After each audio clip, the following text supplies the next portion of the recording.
Fala aí, galera. Aqui é o Cidadão X.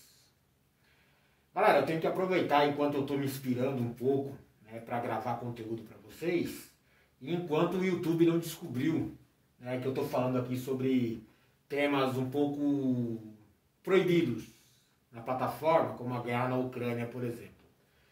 Fiz uma enquete rapidinho aqui, né, no canal, na comunidade aqui, e perguntei para vocês, né, qual o tema que vocês queriam que eu abordasse, já que eu tenho tanta coisa para falar sobre tantos assuntos, que eu fico até meio perdido, né, sobre o que gravar para vocês, qual é o interesse de vocês, né, nesse momento.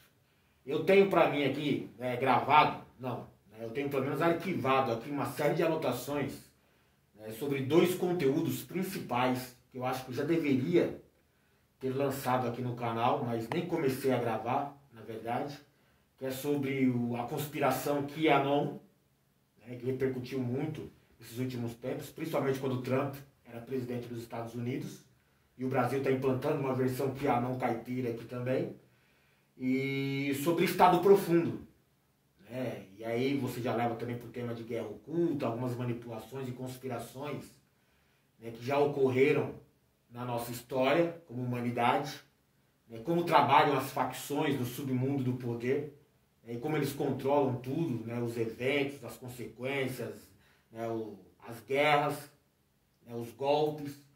Então, são dois tipos de conteúdo que tem tanta informação contida que eu preciso, né, de um tempo, uma espécie de, sei lá, um seriado, né, seria uma série, um documentário, né, que vai levar alguns capítulos, né, para produzir para vocês, e eu acabo nem começando a fazer. E aí eu perguntei de momento agora o que vocês queriam que eu abordasse aqui. Então, como sempre, tem o tema política, e se é política eu vou acabar falando do governo Bolsonaro.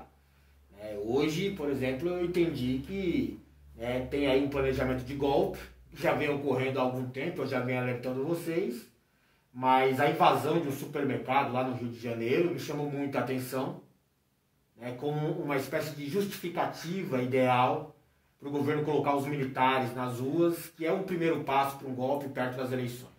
Então acredito que essa invasão, né, tenha sido planejada por alguém, né, no caso o governo. E, cara, conspiração e corrupção no Brasil andam juntas, né? Então tem muita coisa para falar sobre política. Então coloquei como uma, né, das opções na enquete, e as outras são ligadas ao conflito, né, entre Rússia e Ucrânia. Eu percebi que vocês rapidamente ali se interessaram no tema, né, Batalhão Azov e o massacre de Odessa, e eu entendo por quê. O Batalhão Azov tem um grande vínculo, né, com, né, a causa nazista, e é um assunto proibido aqui no YouTube, então ninguém fala, ninguém quer se comprometer, né, em tomar um strike, como eu sempre, né, faço por aqui. Né? Então ninguém comenta sobre o assunto, ninguém fala sobre o Batalhão Azov e a ligação deles com nazistas. E também ninguém fala sobre o massacre de Odessa e como que isso se reflete, né, dentro do governo ucraniano e nas relações, né, de conflito com a Rússia, porque não é interessante, né? A palavra massacre é meio que censurada aqui no YouTube também, né, e você já fica com um alerta, né, quando você vai produzir um conteúdo com esse tipo de tema, porque eles não querem que você fale sobre esse tipo de coisa. Eles preferem que você fique falando sobre borboletas, purpurinas, pôneis, é o mundinho perfeito aí. E em se tratando de conflito Ucrânia e Rússia, se você não for pró-Ucrânia, você está indo contra as diretrizes do YouTube, por exemplo. Mesmo que você, né, venha aqui apresentar alguns fatos que contrariem a narrativa, né, de Ucrânia heroína, Ucrânia vítima, né, são fatos que mostram que a Ucrânia não é nada disso, tá? A Ucrânia é tão vilã, né, ou vem sendo usada pelo vilão verdadeiro, né, e ninguém pode comentar sobre isso. Então, lógico, falou de nazista e falou de uma coisa como massacre, no caso da cidade de Odessa, na Ucrânia, né, chama a atenção das pessoas. E existiam, né, outras opções ali, mas basicamente era isso. Eu percebi que a galera também se ligou muito em falar sobre Kherson, uma outra cidade ucraniana que foi invadida pelos russos, né, é controlada hoje pelos russos, né, e recentemente apareceu em alguns veículos de comunicação, né, com informações alternativas, digamos assim, como por exemplo coisas sobre temas de ufologia, né, e conspirações Illuminati, coisas do tipo, né, que trataram de Kherson como uma possível base, né, com recursos tecnológicos avançados extraterrestres, que seria do interesse russo tomar conta disso. Né. A teoria diz, né, as notícias dizem que existe uma arca extraterrestre dentro da cidade de Kherson, né, e o Putin estava interessado em controlar essa arca. Também é disputada pelos Estados Unidos, que por isso eles aumentaram tanto a relação com a Ucrânia, estreitaram tanto isso. Então é uma base, na verdade, nessa cidade aí de Kherson, né, ela tem um grande porto, que é a questão de geopolítica, estratégica e geograficamente falando da guerra, e tem esses rumores aí, né, de conspirações. Chama a atenção da galera. Então, o que vocês querem que eu trate? Vocês querem que eu fale hoje sobre Batalhão Azov, né, nazistas, Massacre de Odessa. Seriam dois conteúdos, né, independentes, tá? Porque cada um vai levar um tempo para desenrolar aqui. Mas eu vou tentar me resumir, porque só a introdução do vídeo já ficou, né, absurda, né? Então eu vou até dividir o vídeo na hora para vocês não precisarem ficar me escutando aqui. Cara. Eu viajo nas ideias, tá? Eu interligo um monte de coisa aqui que para mim faz tudo, né, ligação uma com a outra, e aí eu fico desenrolando aqui e eu me perco. Se eu não tiver um roteiro ou se eu não tiver, né, algum limite de tempo, por exemplo, vou ficar horas falando aqui e vou passar por 300 temas e depois eu não consigo nem dar título nos meus vídeos porque eu falei sobre 2, 3 temas, né, importantes no mesmo conteúdo. E encher o seu saco um vídeo de 30 minutos. Então, galera, em se tratando de Ucrânia e Rússia, né, eu sempre cito, né, nas minhas conversas, as minhas observações, aqui no meu dia a dia, né, no meu convívio social, e também quando eu faço algum comentário nas redes sociais, coisas do tipo, eu sempre me refiro, né, ao termo o Massacre de Odessa, né, como uma espécie de referência, né, do contexto da guerra Ucrânia e Rússia. Né, uma espécie de parâmetro de julgamento. Eu acho que o termo ideal seria isso. Né. E aí você entende, né, de que lado eu prefiro estar.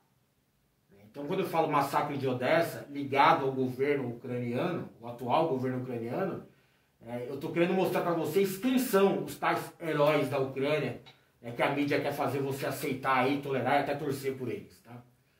Então, historicamente, se tratando de Odessa, é uma cidade ucraniana, né, existe, né, esse termo, né, massacre de Odessa, e não vem de recente agora, que seria como eu gostaria de usar para vocês. O massacre de Odessa, né, ou esse termo, já é usado há algum tempo na história, né, reconhecido na história, né, como um grande evento que aconteceu na época da Segunda Guerra Mundial, onde, né, uma operação nazista que atuava ali na região da Ucrânia, né, acabou gerando, né, provocando a morte, né, de 30 a 100 mil judeus, né, da região na época. Isso foi considerado o tal massacre de Odessa. Existe todo um contexto, né? Existem pontos de vista diferentes, manipulação na questão dos números. A gente nunca sabe ao certo o que aconteceu. O que ocorreu foi que os nazistas, né, quando de passagem ali pela Ucrânia e com, né, apoio de pessoas, né, locais ali, acabaram promovendo a morte de milhares e milhares de judeus, né, na região. E isso ficou conhecido historicamente como massacre de Odessa. Vale lembrar também que anterior a isso, existiu um outro primeiro massacre de Odessa, que, se eu não me engano, é da época de 1914, não me recordo exatamente das datas, são muitas datas, né, que um tirano local, né, acabou matando, né, vários civis, né, trabalhadores que protestavam contra o governo na época por melhores condições de trabalho, melhores condições de vida. E aí a solução do tirano na época foi matar esses protestantes, né, esses manifestantes. É como a elite gosta de tratar a massa que se rebela ou que não aceita as suas ordens. Então tem, né, esse histórico de massacres na cidade de Odessa, né, e ficam conhecidos, né, historicamente ali. E recentemente, agora em 2014, ocorreu, né, a tal referência que eu gostaria de citar para vocês, que é o massacre de Odessa, né, protagonizado, né, por membros da extrema-direita ucraniana, né, que apoiaram o golpe de 2014 na Ucrânia. Então vamos dar uma resumida no contexto. A Ucrânia, em 2014, foi vítima de uma guerra híbrida, onde agentes externos, interessados em desestabilizar, e substituir o governo local, eles promovem uma série de crises, começando por uma crise econômica, que eles controlam a economia, que se reverte em crise social. Isso cria uma revolta popular, que é facilmente manipulada, por alguns influenciadores, e que depois leva à instabilidade do governo, juntamente com uma crise política, políticos comprados para isso, e que derrubam o governo, num impeachment ou, sei lá, num golpe, de revolução popular. Entenda como você quiser, são vários modelos, de derrubada, mas basicamente é um golpe. Você tira o governante local e substitui por um outro do seu interesse, mais simpático à sua causa, digamos que seja na sua folha de pagamento. E o governo ucraniano que surgiu após 2014 é bem isso.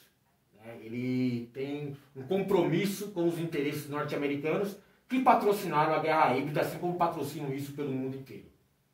Tá? Então, em 2014 houve um golpe na Ucrânia, e parte da mobilização popular, quando a massa estava revoltada, ganhou muita força nas ruas, porque existiam extremistas, de direita, que é a causinha modinha do momento, que estavam dispostos a pegarem armas contra o governo. Isso gera toda uma instabilidade ainda mais potencializada para derrubar o governo. Então existiam extremistas armados, objetivando derrubar aquele presidente para instalar um novo governo, um novo modelo, um novo regime. Então era essa extrema direita. Eram pessoas agressivas, pessoas bem organizadas, com líderes muito bem pagos, por aquelas pessoas que estavam interessadas em derrubar o governo. Então é tudo muito bem planejado, tá? E dentro, dessa extrema direita, existiam pessoas ainda mais bem preparadas, mais bem organizadas, que eram milícias, que seria o braço armado da extrema direita ucraniana, que tinha até um nome político, o Pravy Sector. E os mais extremistas dos extremistas seriam os membros do tal batalhão Azov, que são neonazistas, que tem ali o uso de armas e ostentam símbolos ligados ao nazismo clássico, para mostrar ali os seus princípios, as suas causas, que na verdade são só fanáticos recrutados para movimentar a guerra híbrida. A guerra híbrida precisa desses fanáticos, essa tropa, esses soldados contra o governo do momento, o governo alvo, o governo vítima.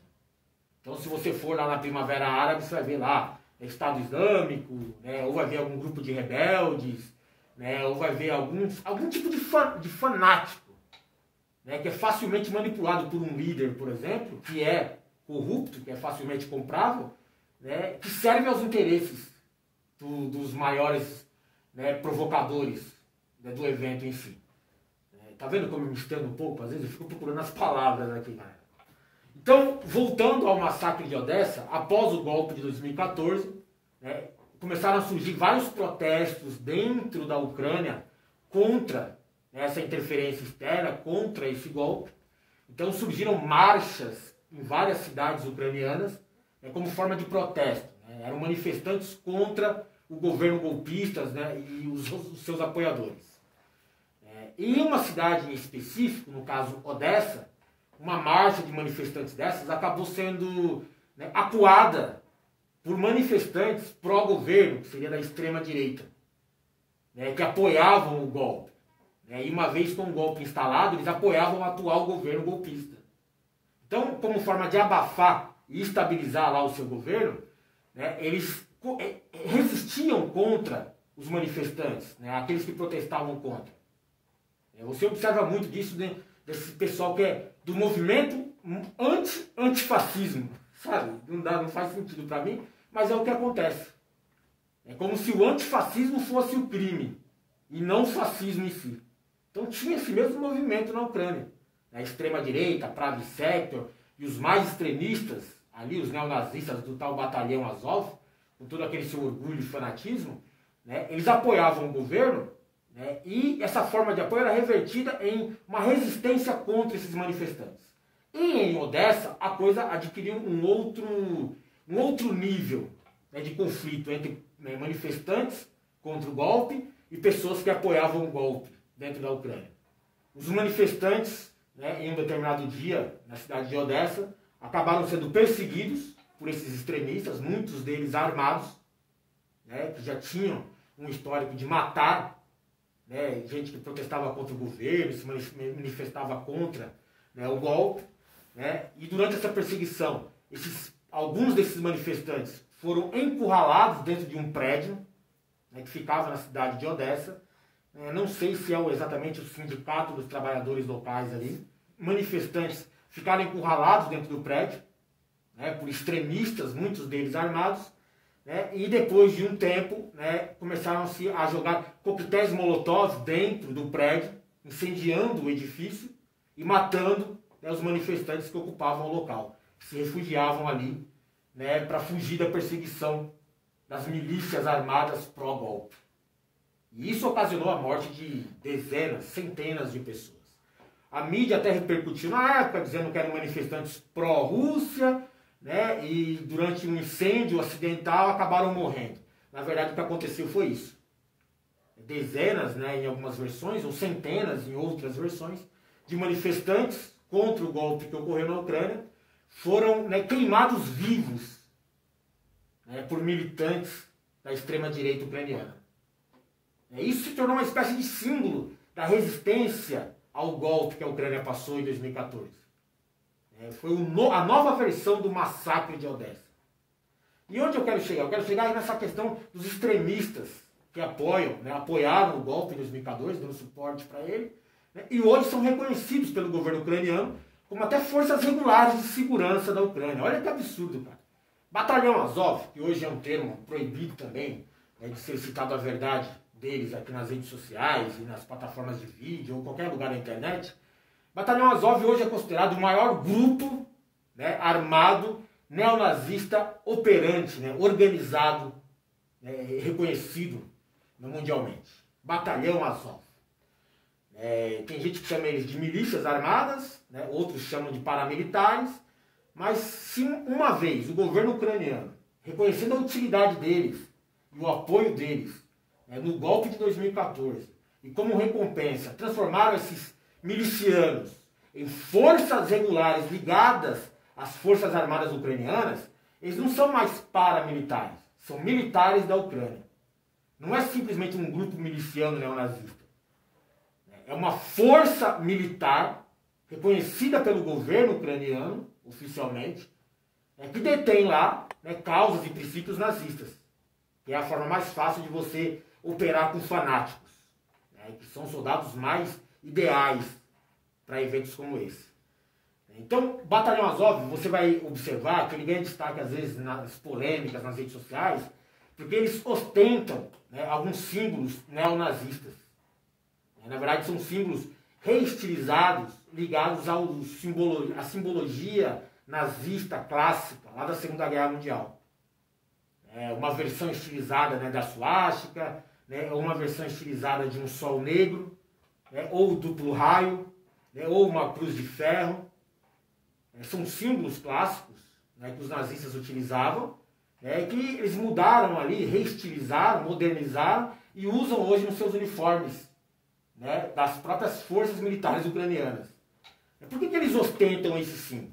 Bom, a galera que segue meu canal aqui, espero né, que sejam pelo menos uma parcela deles iniciados em vários temas de conspiração, como por exemplo essa questão do simbologismo, né, da simbologia, né, símbolos de poder, eu acho que é o termo correto.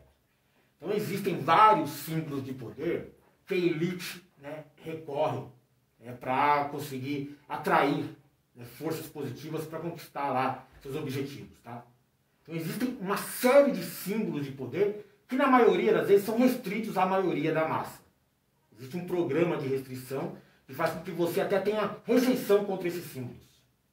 Quando você identifica um símbolo desse vindo de uma celebridade, de uma autoridade, né, de alguma pessoa importante, poderosa, você já considera aquele símbolo como algo satânico. É uma forma de estigmatizar o símbolo, de marcar aquele símbolo para que você nunca se interessa em saber o que ele representa realmente e como você pode utilizar aquilo em seu benefício próprio. Tá? Então, essa questão da simbologia oculta, o ocultismo, já tem até uma certa aversão da massa quanto a isso, né, ligando ao satanismo ou coisas assim, né, é uma forma do sistema programar sua mente a não aceitar, né, o que realmente é, o que realmente são esses símbolos. São símbolos de poder, cara. Pode ser uma palavra, pode ser um gesto, pode ser um desenho, pode ser uma ação, né? São símbolos de poder. Aqueles que têm conhecimento, né, oculto, têm acesso a algum nível de conhecimento oculto, sabem aproveitar esses símbolos, utilizam, ostentam esses símbolos, que até a própria ostentação desses símbolos gera poder para a pessoa que está ali. Tá? Então, você às vezes identifica esses símbolos, aí você vai ligar a Illuminatis, a maçons, a não sei o quê, né, a sociedades secretas, satânicas e tal, mas na verdade o que eles estão fazendo é usando símbolos que qualquer um poderia usar para trazer poder para si próprio, né, para se manifestar na questão material aqui. Mas a gente não é proibido de acreditar ou de entender isso. E aí muitos desses símbolos são estigmatizados. Por exemplo, os nazistas utilizaram muitos desses símbolos, porque os nazistas tinham muita ligação com o ocultismo, e tinham acesso, pelo menos as lideranças nazistas tinham acesso, né, a galera do culto do Sol Negro, por exemplo, tinha acesso a esse tipo de conhecimento e utilizava abertamente, né, boa parte desses símbolos para atrair poder para sua causa. Como outras forças armadas e outros governos fazem hoje. O próprio símbolo da águia, que também é utilizado na bandeira nazista na época, foi utilizado pelos romanos, é utilizado como símbolo norte-americano hoje, é um símbolo de poder. Tem poder contido, né, no desenho ali, no símbolo da águia. Assim como em vários outros símbolos. Tá? Mas muitos dos símbolos que os nazistas utilizaram acabaram estigmatizados, como a suástica, né, que estava levemente, né, inclinada no seu próprio eixo, invertida, né, no seu sentido, para ter um novo significado, mas tem muito poder contido ali. Né, o duplo raio, né, que é um símbolo pagão muito mais antigo do que os nazistas, né, que foi transformado ali em SS nazista e tal. Né, o próprio símbolo do Sol Negro, com as 12 chamas e tal, tem muito poder contido ali. Tá? Mas, em se tratando de Batalhão Azov, eu acho que muito do que eles usam daqueles símbolos, né, ostentam nos seus uniformes, orgulhosos até disso, não é uma questão de utilizar o poder contido, né, nesses símbolos de poder oculto. Não.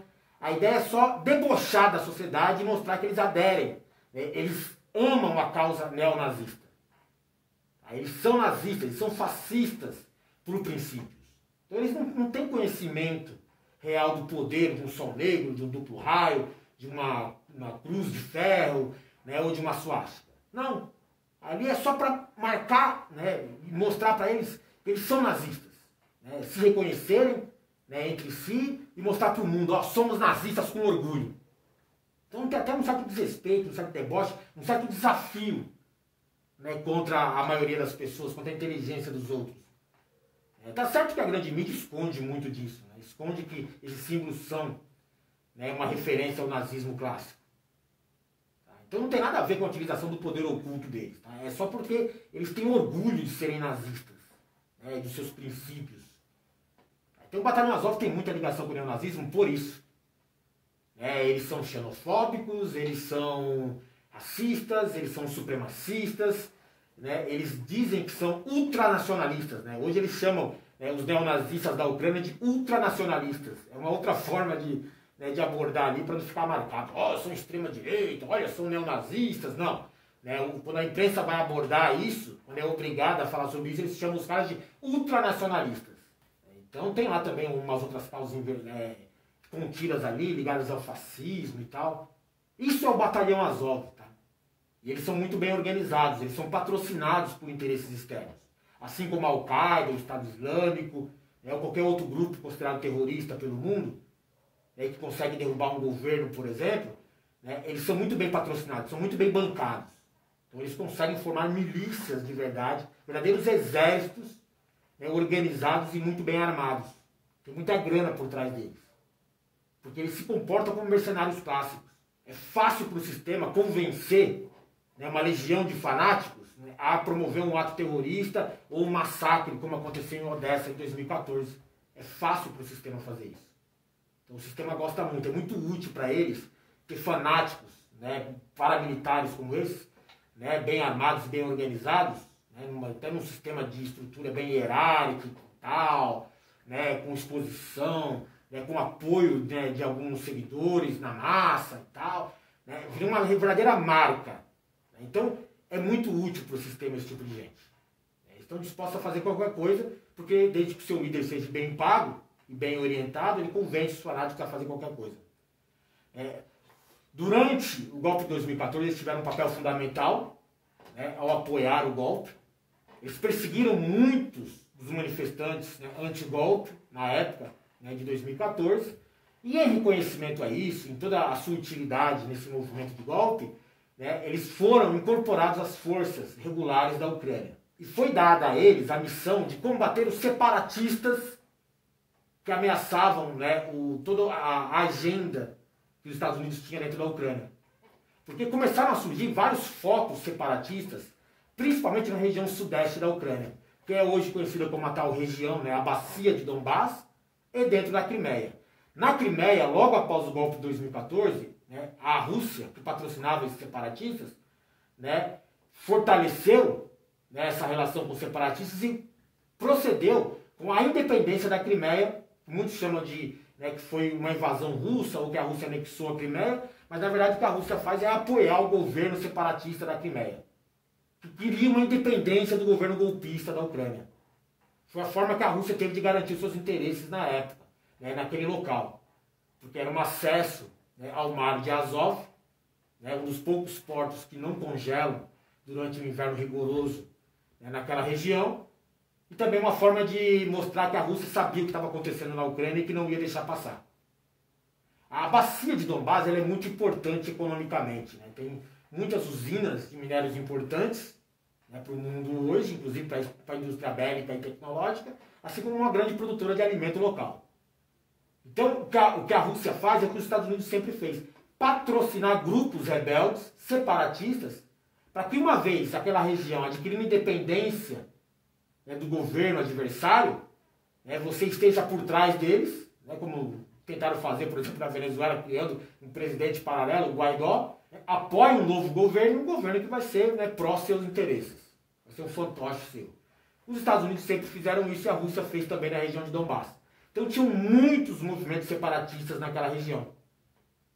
E aí a nova missão, né, do Batalhão Azov, já reconhecido pelo governo ucraniano como uma força regular do exército, né, tinha a missão de combater os separatistas. Por que eles lideravam esse movimento antisseparatista? Porque eles não têm limites. Como eu disse, são fanáticos, têm causas, né, ligadas a fascismo e nazismo, né, não tem um mínimo limite de bom senso, de caráter, né, não tem nada. Estão dispostos a qualquer coisa, são mercenários. Então, dispostos a fazer qualquer coisa, dá a eles uma vantagem ao combater separatistas ucranianos também. Seriam ucranianos lutando contra ucranianos. Só que de um lado, né, o lado antisseparatista, né, o lado do Batalhão Azov ali, do governo golpista ucraniano, não tem limites nas ações. Então, para eles tanto faz bombardear uma região, né, populosa de civis, com crianças, mulheres, idosos, né, incluindo hospitais, escolas. Né, não importa para eles, bombardeiam e matam aquelas pessoas porque são, né, contra. Então, desde o início desse movimento antisseparatista, liderado pelo Batalhão Azov, até o momento atual, dentro da Ucrânia, agora onde a Rússia está apoiando abertamente esses separatistas, né, esse Batalhão Azov, esses neonazistas, né, desse grupo antisseparatista, né, provocaram a morte de mais de 10 mil civis no local. Na região da bacia de Donbass, inclusive nos conflitos na Crimeia. Por quê? Porque eles não têm limites. Todos esses massacres que você fica chocado, que a Ucrânia fica revelando ao mundo para se passar por vítima e acusando a Rússia de ser a vilã do momento, né, tudo, né, eles promoveram ali no combate aos separatistas. Eles estupraram mulheres, eles mataram crianças, né, eles promoveram massacres de civis de maneira covarde, com bombardeios, né, porque eles estavam combatendo os separatistas e eles tinham liberdade, né, e dinheiro para fazer isso. O governo ucraniano liberava, né, os nazistas do Batalhão Azov para fazer o que quiserem, desde que não deixassem, né, aquela região importante da bacia de Donbass, né, adquirir independência. E aí se passar para o lado da Rússia. Deu para você entender? Tem mais coisas, tem mais contexto, tem mais informações, mais detalhes. Né, como, por exemplo, né, o Batalhão Azov está muito, né, pronto hoje para promover, né, não só o secessionalismo, né, explorando ali, né, matando civis, como eles fazem, já fizeram, né, no passado recente ali na região de Donbass, né, em Lugansk, Donetsk. Né, e aí eles atacam uma escola, por exemplo, com um míssil e acusam os russos. Eles matam civis e largam nas ruas e acusam os russos depois. Promovendo uma propaganda de guerra, né, interessante, né, para o seu governo, né, e negativa contra o governo russo. Hoje eles estão, por exemplo, por trás do sumiço de material radioativo, né, das usinas nucleares dentro da Ucrânia, como em Chernobyl. Então eles estão de posse de artefatos nucleares sujos para promover, né, por exemplo, ataques terroristas e culpar a Rússia, assim como também eles têm acesso a material biológico de guerra dos laboratórios, né, químicos, né, e biológicos que existiam dentro da Ucrânia e eram um dos principais alvos ocultos da Rússia dentro da Ucrânia. Muitos desses materiais, dessas armas biológicas e químicas, estão nas mãos de pessoas sem escrúpulos, como o Batalhão Azov, que em um melhor momento, na melhor oportunidade, bem organizado, né, inclusive com seus apoiadores e patrocinadores, podem promover um ataque e acusar a Rússia depois disso. Entendeu? Mas a gente pode estender isso em outro tema. Né? A gente pode falar sobre as aves de destruição em massa, né, e outras ações terroristas do Batalhão Azov que estariam sendo organizadas para um futuro muito próximo para culpar a Rússia. Valeu!